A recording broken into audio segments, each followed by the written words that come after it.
Hoje a gente vai ter uma espécie de vídeo combo.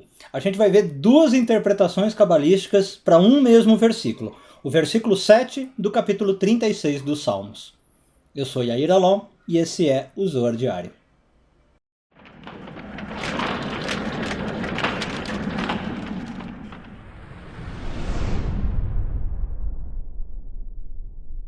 Essa semana começamos a leitura da porção de Tzaf, hoje focando nos parágrafos 61 e 62 do Zohar, sexto ano de leitura. Muito bem, o que diz o salmo que eu falei antes da vinheta? É o Salmo 36, versículo 7. Não é ele todo, o finzinho. No finzinho, o salmista, o rei Davi, diz o seguinte: Deus, você salva o homem e o animal, ou os homens e os animais.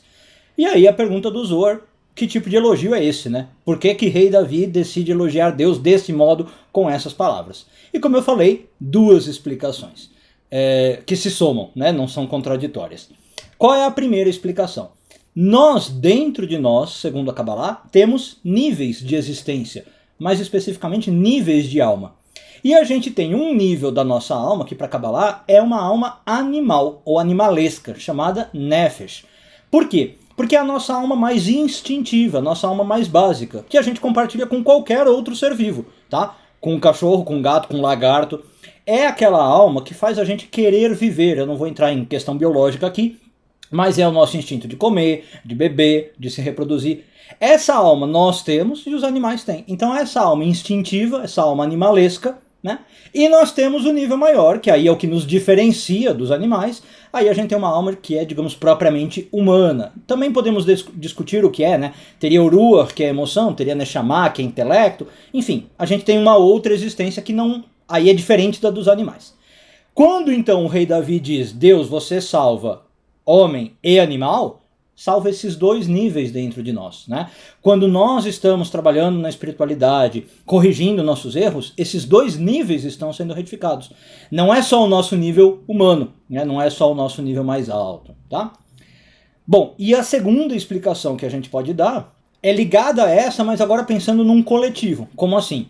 O Zohar diz que se a gente pegar a população humana, a gente também vai ver pessoas que estão mais evoluídas espiritualmente e, portanto, são mais humanas, vamos dizer assim, e pessoas que estão em níveis um pouco mais baixos de existência.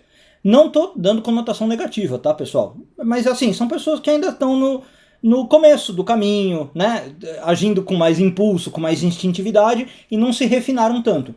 Então agora eu não estou falando de uma pessoa ter os dois níveis, estou falando numa sociedade, num grupo. Há pessoas que são mais animalescas e há pessoas que mais humanas. E aí a mesma coisa, o elogio do rei Davi é o quê? Você, Deus, salva a todas as pessoas, não há distinção. Mesmo aquela pessoa que já evoluiu muito vai ser salva, né? Porque a gente às vezes acha que só essa vai ser salva. E o rei Davi está falando não. Mesmo aquela pessoa que está um pouquinho mais para trás, que talvez não evoluiu tanto, está começando o seu caminho, talvez nem começou, ela também vai ser salva, né? Deus está olhando para todas essas pessoas.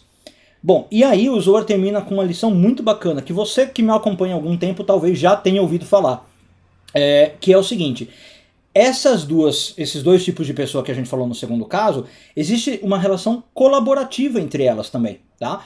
Por que as pessoas do nível mais animalesco também são salvas? Porque o que as pessoas mais humanas fazem também beneficia elas. Vou tentar ser um pouco mais didático, caso não tenha ficado claro. Nós somos todos unidos, né? Então, quando uma pessoa espiritualizada está evoluindo, não é só ela que está ganhando, o mundo inteiro está ganhando, inclusive as pessoas mais animalescas, percebe?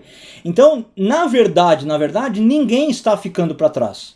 Claro que seria muito legal se as pessoas que estão no nível que a gente está chamando mais animalesco também, né, corressem atrás do prejuízo, digamos assim, e tentassem crescer. Mas ainda que elas não façam isso, elas ganham mérito pelas outras pessoas que estão evoluindo, percebe? É um grupo realmente unido. Aliás, tem uma outra ideia que o Zohar traz, não é aqui na porção de Tzav, mas ele fala em vários outros pontos, que muitas vezes isso é usado para benefício das pessoas animalescas. Em que sentido? Às vezes eu sei que eu não tenho talvez muito tempo para me dedicar à espiritualidade, para me refinar, para me trabalhar, né? E aí eu posso fazer o quê? Apoiar alguém que faça isso e eu ganho os méritos.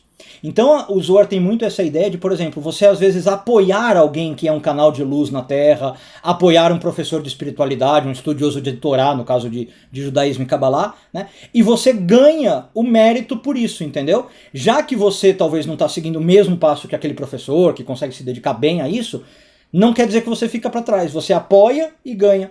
Então a gente tem isso já na Torá, alguns exemplos disso, parcerias entre as tribos, entre uma tribo cuidava mais do mundo mundano e apoiava a outra que estudava a Torá, né? E aí tem essa ideia de que a gente realmente é uma rede de pessoas unidas.